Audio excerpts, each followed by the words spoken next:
Bienvenidos.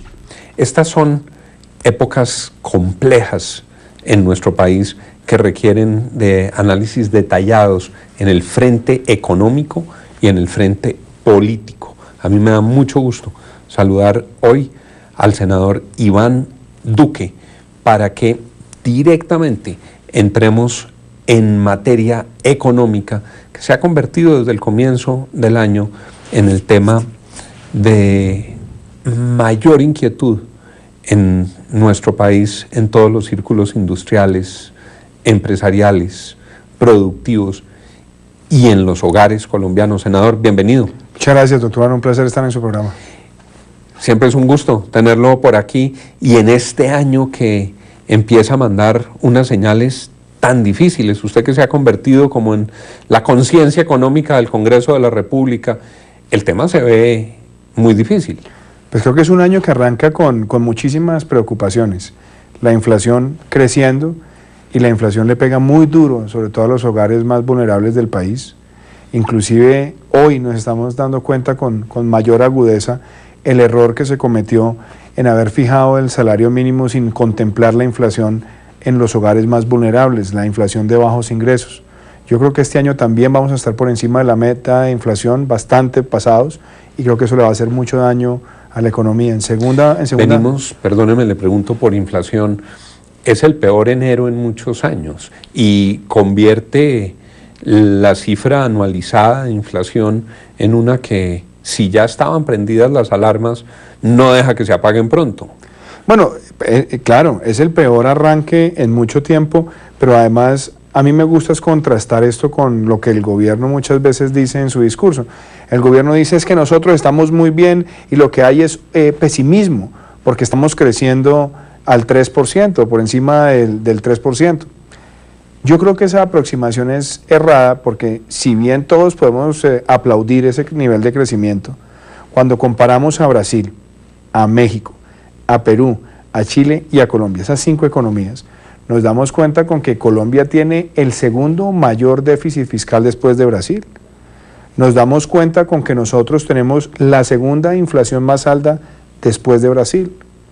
Nos damos cuenta que tenemos la mayor caída de las exportaciones de esos 5 países, Colombia el 35%, Brasil el 15%. Tenemos el segundo mayor deterioro del índice de bonos de mercados emergentes después de Brasil. Tenemos el mayor desempleo de esos 5 países. Entonces, cuando nosotros utilizamos un discurso grandilocuente para tratar de ocultar la realidad y no vemos lo que nos está pasando y las vulnerabilidades fiscales, creo que el país no solamente se sorprende, sino que se agrava más la situación económica. No, pero es que a veces parece hasta caricatura. Cuando dicen, no, si es que miren a los vecinos, pues claro que estamos mejor que en Venezuela, pero el deterioro y sobre todo las señales empiezan a ser peligrosas, senador. ¿Usted cree que hay alguna erosión de confianza que esté aumentando estos factores complejos, particularmente en materia de inflación? Pues yo le voy a contestar un poco con algo jocoso, y es que el gobierno parece que está más preocupado de lo que dicen en Las Vegas de lo que pasa en La Vega. El gobierno está muy preocupado de una serie de cosas afuera y tratando de cuidar su imagen afuera, y no se está dando cuenta de cómo se está afectando la confianza dentro del país, la confianza de los hogares, la confianza de los industriales, en un entorno donde la inflación sube, la economía se desacelera, y ahora nos dicen que para contener el déficit de cuenta corriente, el medicamento es que la economía crezca menos y que se afecte la demanda interna. Yo creo que esa apuesta, claramente lo que nos está diciendo es quienes van a pagar las cuentas de un gobierno que gastó y se gastó la bonanza petrolera y expandió el gasto público, van a ser los hogares y las industrias. Senador, el otro día oía una discusión en la que alguien muy defensor del gobierno, del señor presidente Santos, de todas sus políticas, decía, es una infamia como están atacando al presidente, porque el tema de la inflación se debe a algo que escapa del control de él, que es el tema de la sequía. Como hay sequía, entonces no hay suficientes alimentos, como no hay suficientes alimentos, subieron los alimentos, y los alimentos subieron tanto que jalonaron todo el resultado de inflación. Y yo le pregunto directamente, ¿Le están echando culpas al presidente que no tiene y es un problema de sequía en este análisis de inflación? Bueno, yo creo que es absurdo pensar que el presidente es el responsable de la inflación. Yo creo que la inflación que estamos viviendo, pues la estamos viendo primero por una devaluación muy rápida y una devaluación muy protuberante que le pega a la importación de insumos y de alimentos y que también la agrava la situación del fenómeno del Niño. Yo creo que claramente esos fenómenos no son culpa directa del presidente de la República. Lo que sí me parece que no es perdonable desde el punto de vista del manejo de la economía es que cuando se empezaron a ver esas presiones de inflación, fue el mismo gobierno quien en la Junta del Banco de la República no permitió o trató de influenciar para que el banco al comienzo, cuando se empezó a ver ese aumento de la inflación, no pudiera aumentar las tasas. Si eso se hubiera hecho antes, hoy no tendríamos la inflación que tenemos. ¿Se demoró pues, el gobierno en reaccionar? Yo se lo pongo a ese tamaño. En enero del 2015, en febrero del 2015, cuando yo empecé a alertar sobre ese tema en el Senado y en este programa y en otros foros, lo recuerdo, la primera reacción que hubo por parte de la autoridad monetaria y del gobierno es: no, es que Duque está exagerando porque lo que está pasando acá es que el arroz nos está pasando la factura porque ante la posible llegada del fenómeno del Niño se redujo el área de cosecha. Entonces el aumento de precios de arroz es lo que está presionando la inflación. Yo les dije, por favor, miren que esa devaluación va a pegarle a toda la cadena de las importaciones, es preferible dar una señal temprana y no tener que esperarnos hasta el final del año. El gobierno y la autoridad monetaria se esperaron hasta octubre para actuar y ya en ese momento estaba totalmente desanclada la inflación con respecto a la meta y me parece que ahí se cometió un error de cálculo, de apreciación y de acción oportuna. Senador Duque, por otra parte, cuando empezó este cambio acelerado en el dólar, nos dijeron, pero ¿de qué se preocupan si las exportaciones colombianas van a reverdecer? Este es un frente en el que la buena noticia viene para las exportaciones y uno ve la cifra de exportaciones y hemos tenido una aporreada dramática. Bueno, es que ahí vuelvo al fenómeno también que tantas veces hemos mencionado de la misma petroleodependencia. Es que la caída de las exportaciones del 2015 fue del orden del 35%, una caída muy grande. Y el gobierno decía, ahora que llega la devaluación es el momento de salir a exportar. Y uno se pregunta, ¿qué vamos a exportar ante nuestros principales socios comerciales? Si el 55% de las exportaciones a Estados Unidos son petróleo, ¿cómo vamos a sustituir eso por otro producto cuando no hemos diversificado la oferta exportable? O el 64% de lo que exportamos a la Unión Europea es petróleo, o el 72% de lo que exportamos a China. Entonces ahí yo creo que el país se encontró con los calzones abajo porque no teníamos una agenda de transformación productiva ni de diversificación exportadora. Pero le digo otra cosa, decirle al sector privado salga a exportar, sobre todo para quien en este momento necesita hacer una inversión industrial, esa inversión que hace inmediatamente se le tiene que ver reflejado con una carga tributaria de patrimonio. Y a eso agréguele otra cosa, no puede deducir de IVA esas inversiones en bienes de capital. Y a eso agréguele la multiplicidad de trámites de exportación que en el país siguen siendo muy elevados y la cantidad de cercos normativos que tienen los exportadores hoy en el país. Entonces el país tampoco ha tenido las herramientas de reacción para diversificar su aparato exportador ante esta circunstancia. Senador, menciona usted los temas tributarios. El presidente Santos, cuando estaba en la campaña, había jurado en un célebre debate con Mocus que él no iba a aumentar los impuestos. Eso pues está grabado, no es sino poner en Google Santos impuestos y sale 1000 veces la voz del presidente Santos con lo que había prometido en campaña, que rápidamente incumplió. Pero lo que dicen es, el problema no fue simplemente que se hiciera una reforma tributaria, es que se han hecho varias y cada una ha profundizado las dificultades que condujeron a esta situación de la economía colombiana. En una, golpeando muy severamente a los asalariados y a los profesionales independientes, y en otra, golpeando muy severamente a las empresas colombianas. Ahora se anuncia otra reforma tributaria. Dicen que en Palacio están calibrando si meten plebiscito o reforma tributaria. Juan Pablo Córdoba, el presidente de la Bolsa, en un artículo en El Tiempo le dice al presidente, en su manera muy elegante, ojo presidente, con esto no se puede jugar, esto no es para cálculos políticos. ¿Qué va a pasar con la nueva reforma tributaria, senador? Pues vea, doctor Juan, empiezo por esto. Mantener la estructura tributaria que tenemos hoy es terrible para el país, porque el sistema tributario va en contra de la competitividad, de la productividad, de la formalización, de la inversión y del ahorro. Entonces necesitamos reformarlo. ¿Qué ha llegado de los expertos de la comisión? Me parece que diplomáticamente están diciendo que las dos últimas reformas tributarias son desastrosas. ¿Cómo lo dice diplomáticamente? Vea, primero elimíneme el IMAN y el IMAS, que eran esas metodologías que tenían para mirar los niveles de ingreso por tipo de pago de tributación. Complejísimas, el enredo tributario. Desastre. Y después desmónteme ese monstruo de varias cabezas que es el impuesto del CRE y la sobretasa del CRE encima del impuesto de renta. Ellos le están diciendo, quíteme esas dos cosas, que eso no le conviene al sistema tributario. Yo creo que eso es acertado y lo que está tratando es de ver la tributación de las empresas por sus utilidades, de una forma más transparente, más sencilla. Yo creo que ese enfoque está bien. Yo creo que también está bien que la comisión de expertos le diga al país que las regalías se deben tratar como un impuesto y por lo tanto tener unas deductibilidades que lo hacen más competitivo para el sector con respecto a otros países. Pero donde yo creo que hay una equivocación, y una equivocación que no es menor, tiene que ver con el IVA. Bueno, subir el IVA. Dicen que lo que quieren es una subida generalizada del IVA de 16 a 19, claro, que quieren incluir unos productos que hoy no están incluidos. Es decir, lo que nos han dicho es que ya el gobierno está calibrando es no si lo mete o no, sino cuál es el momento en el que le soplan a los colombianos un nuevo IVA. Viene una nueva clavada de IVA. Ya regresamos después de estos mensajes y el senador Iván Duque tiene la respuesta.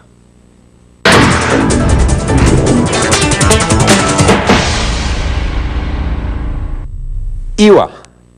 Nos van a clavar un severo incremento de IVA a todos los colombianos. Usted tiene la palabra, senador Duque. Bueno, yo creo que la propuesta que nos han traído los expertos, en líneas generales, es aumentar el IVA del 16 al 19. ¿Qué plantean ellos? Que la tarifa de IVA en Colombia es baja con respecto a otros países de América Latina, lo cual es cierto. Pero aumentar el IVA en este momento, del 16 al 19, con todas las presiones inflacionarias que está viendo el país, con una desaceleración económica, a mí personalmente me parece un severo golpe a los hogares más vulnerables y también a la clase media, y por eso yo no acompaño esa propuesta de IVA.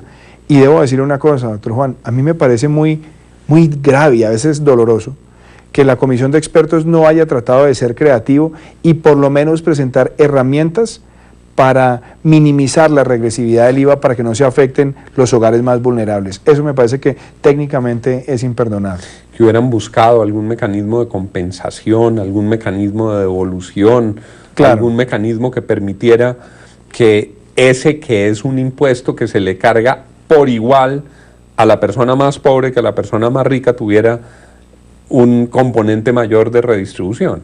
Claro, ahora, de todo lo que hay de IVA, lo único rescatable de la propuesta es que se pueda deducir el IVA de las inversiones en bienes de capital. Yo creo que eso es algo que el país le necesita, pero el resto, el aumento de la tarifa y adicionalmente entrar a productos de la canasta familiar, por ejemplo, con la leche, con los huevos, con el queso fresco, en un país donde hay déficit nutricional en muchísimas regiones del país, me parece que es un golpe muy duro a la gente de menores ingresos. ¿Sabe qué sensación tengo yo con la Comisión Tributaria? Que el gobierno los usó, y los usó de una manera, digamos, despiadada, porque al principio parecía que el gobierno quisiera evadir su responsabilidad política y poner a otros a decir lo que ellos querían decir, y es, por ejemplo, que querían aumentar el IVA. Eso es lo que querían en Hacienda desde el comienzo. Entonces nombran un grupo de personas muy buenas, respetabilísimas, y luego les pegan qué manoseada, fue mi impresión. Sacan el informe, lo filtran, los hacen quedar como si ellos fueran unos chismosos contando lo que habían discutido, el gobierno luego los abandona, y luego, finalmente, terminan, como se dice, mamándoles gallo porque dicen, espera un momentico que el plebiscito es más importante que la reforma que ustedes que ustedes prepararon. Esa es mi sensación, que no estoy hablando con los economistas todos los días, sino como observador de la vida colombiana. Bueno, pues es que eso es una vergüenza. Primero, es una vergüenza que digan que la comisión pues es una comisión totalmente independiente. Yo creo que es una comisión de miembros independientes, pero cuando usted tiene en el reporte como presidente de la comisión al director de la DIAN, pues obviamente tiene al gobierno como parte de la cocina. Lo otro, yo creo que hay dos miembros o varios miembros de la comisión que han estado también en el comité consultivo de la regla fiscal. Y es imperdonable que en el documento no le digan al país cuál es la situación fiscal sobre la cual se está construyendo una propuesta de reforma tributaria. Porque lo que el país tiene que ser consciente es que el gobierno pretende ahora reemplazar una bonanza petrolera que la utilizó para expandir sus gastos permanentes basado en una bonanza transitoria, quiere reemplazar esa bonanza por impuestos, y me parece que eso puede ser un salvavidas de plomo para la economía. Intento traducir para algunos de nuestros televidentes que puedan no ser economistas. Hubo una bonanza ocasional y corta, que era la de petróleo, se gastó sin ninguna consideración, y ahora, como ese gasto se volvió permanente y ya no hay ni esas condiciones del mercado petrolero ni ese precio, va a tener que ser del bolsillito de cada colombiano como se reponga esa plata para cubrir los gastos permanentes, burocracia, subsidios, claro, usted mermelada. Usted lo ha hecho bien, muy bien. Pero además el resto del problema es más complejo, porque en el periodo de la bonanza todos los colombianos hicimos un gran esfuerzo por tributar más. El recaudo tributario se aumentó en más de un 45%.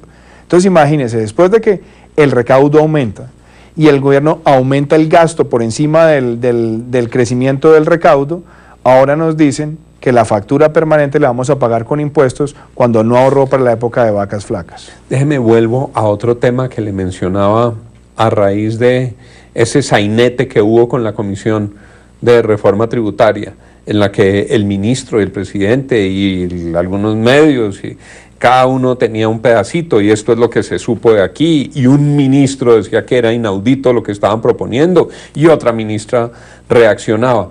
Finalmente, ¿usted cree que la van a meter o van a esperar que eso se mueva al ritmo del proceso de paz? ¿Estará en el congelador? Bueno, primero, a mí me parece una vergüenza y me parece una trampa al país que el gobierno le quiera hacer creer a los colombianos: mira, primero salgamos del plebiscito, que después viene la tributaria. Porque es como que primero le traigo la zanahoria aquí de la paz del plebiscito y después vengo con el garrote de la reforma tributaria. Creo que la gente en Colombia no es tan idiota como se quiere tratar de presentar con ese juego, que me parece abusivo y ofensivo frente a los colombianos. Pero también otra cosa, el país sí necesita discutir no solamente una reforma tributaria estructural, una reforma fiscal estructural. Porque esto no puede ser solamente por la vía de impuestos, el gobierno también tiene que apretarse el cinturón y apretárselo bien. Y eso implica asincerar las cifras fiscales, porque las metas de largo plazo, en la regla fiscal que tanto cacarea el ministro, tienen un precio de largo plazo del petróleo de más de $70, cuando ya estamos viendo los precios por debajo de $27. Si el gobierno tiene que actualizar ese precio de largo plazo, eso implica que las metas de déficit fiscal para el 2017 y el 2018 van a ser mucho más duras, y yo no creo que tengamos en este momento unos escenarios para cumplir con esa meta luego de ese ajuste. Y la tan famosa regla fiscal tampoco está incluyendo en los indicadores de deuda a las vigencias futuras, que el gobierno las ha expandido de manera avasalladora, pasando de 29 a 89 billones en un año, y hoy representa el 11% del PIB. Le dije a un colega suyo el otro día que yo veía dificultades con el cumplimiento de la regla fiscal, y me dijo: pues se modifica. El gobierno tiene una amplia mayoría en el Congreso, eso no tiene dificultad. Se lo pregunto con todo respeto. Allá, si el gobierno lleva una modificación de la ley que establece la regla fiscal, seguramente la pasan, ¿o no? Sí, seguramente con su voto negativo, pero ellos tienen una mayoría. A ver, yo creo que hay que ser responsables con el país. Claramente, una regla que se creó con un buen objetivo, pero que al mismo tiempo le crearon las trampas, y las trampas hoy que las estamos viviendo es lo que nos está llevando a incumplir con las metas para los años venideros, pues ciertamente necesita una modificación. El problema es que una modificación en este momento puede acarrear una pérdida de confianza también de los mercados a la seriedad de nuestra regla fiscal y por supuesto puede también traer consigo una pérdida de grado de inversión. Explíquele a nuestros televidentes, uno oye, es peligroso después del esfuerzo que hizo Colombia para tener el grado de inversión que ahora se pierda, ya hay advertencias, ya hay señales. ¿Qué es el grado de inversión y qué efecto se produce si se pierde, senador, para nuestros televidentes? El grado de inversión es una calificación que le dan al país las agencias calificadoras internacionales, valga la redundancia, que son estas entidades que certifican la calidad de la deuda de un país. Entonces, cuando un país tiene grado de inversión, quiere decir que se puede endeudar a mejores tasas, a mejores plazos. Le cobran menos intereses. Porque usted se ve como como un pagador de bajo riesgo, o de riesgo controlado, o de riesgo moderado. En la medida que usted se empieza a ver más feo en la foto, porque hay más riesgos de que usted de pronto incumpla, porque su déficit fiscal es más alto, porque su déficit de cuenta corriente es más alto, pues las evaluadoras van a ir y le van a decir, bueno, muéstreme si todo lo que usted va a hacer macroeconómicamente es consistente con las metas.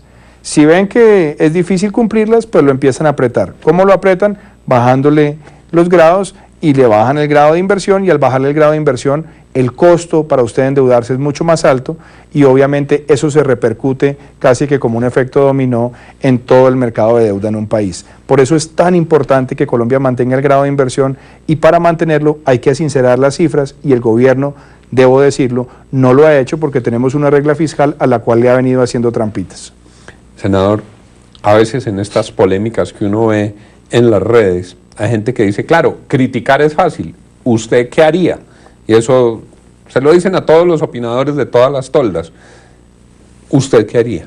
Bueno, si usted estuviera sentado en el escritorio de Mauricio Cárdenas, ¿qué decisiones tomaría o qué correctivos incorporaría en el manejo de la política macroeconómica yo le diría del país? Que en la política fiscal es urgente transparentar esa famosa regla que tenemos. ¿Haciendo qué? Número uno, que en la medición de deuda las vigencias futuras también sean incluidas. Paréntesis rápido. Las vigencias futuras, leí un artículo suyo, es que han comprometido recursos de los presupuestos que vienen en unos porcentajes supremamente altos. Claro, ya es 11% del PIB. 11%. Sí. O sea, ¿cuánta plata? Son más de 90 billones de pesos. 90 billones de pesos. Sí. ¿Y en qué se diferencia eso de deuda? Pues que las vigencias futuras son, se lo voy a poner de una forma muy gráfica. Camina como pato, tiene el color de pato y hace cuac cuac, pero no le llaman pato. Las vigencias futuras son deuda, porque están comprometiendo presupuestos hacia el futuro y al no contemplarlas como deuda, pues permiten que no entren en el cálculo del déficit de un país. Correcto. Ahí hay, aparte de la deuda, 90 billones de vigencias futuras comprometidas. Así es. ¿Qué más? Bueno, esa es la primera medida, sincerar eso. Lo segundo, la fórmula como se calcula el precio del petróleo en la regla fiscal, hoy no está reflejando las expectativas de mediano y largo plazo, razón por la cual nos estamos haciendo una ilusión. Nos estamos echando cuentos. Un cuento. Nos estamos echando un cuento y un cuento que implica que el próximo gobierno va a tener que asumir un ajuste dolorosísimo para el país. Están pateando la pelota para adelante. Exactamente. Eso es, a ver, trato de traducir. Maniobras y piruetas para no tener que hacer el ajuste ahora y que lo haga el que viene. Claro, entonces la fórmula como se mira el precio del petróleo en la regla fiscal se llama 414. El precio de los últimos 4 años, el precio, digámoslo, del año y el precio proyectado de los próximos 4 años. Si seguimos utilizando los 4 anteriores, ante las circunstancias actuales, pues claramente estamos lejos de la realidad. Entonces necesitamos que la metodología realmente refleje lo que es la expectativa de precio para los próximos años, de manera que sepamos con certidumbre cuáles son las metas de déficit reales. ¿Qué otra medida tomaría? Otra. El gran pecado que tiene este gobierno es que entre el 2010 y el 2014 aumentó el presupuesto al 11.5 por año y la economía crecía al 4.5. Es decir, un gasto Estaba gastando, desbordado claro, frente al crecimiento de la economía. Y yo lo que he propuesto es que necesitamos una metodología muy transparente, donde año por año los presupuestos vayan aumentando, pero lo vayan haciendo de una forma muy paralela con el crecimiento de la economía. Y que solamente se pueda aumentar significativamente por encima del crecimiento ante unas circunstancias muy puntuales. Que tengo este año que adelantar un programa contracíclico, entonces lo tengo que justificar, transparentar y mostrar cuál es su impacto y su externalidad. De lo contrario, lo que vamos a hacer ante una nueva bonanza en el futuro es seguir teniendo un comportamiento irresponsable con las finanzas públicas. Deplorablemente nos indican los productores que el tiempo ha terminado, pero yo quiero subrayar lo que ha sucedido en este programa. Es solo con serenidad y profundidad cómo se va a poder generar un consenso o por lo menos una conciencia adecuada sobre correctivos que requiere el manejo económico. Senador Duque, muchas gracias. Muchas gracias, doctor Juan, un verdadero placer. Estaremos muy atentos a sus próximos debates. Hay una conclusión que aflora y es deplorable. Van a terminar intentando clavar otra vez a los colombianos con más impuestos. No se está apretando el cinturón suficientemente en materia de gasto. Ojalá oigan la voz de los expertos para que no se profundice la situación difícil y derive, ahí sí, en una crisis muy difícil de manejar.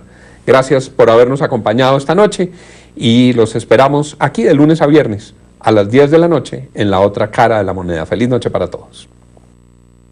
La Universidad Sergio Arboleda presentó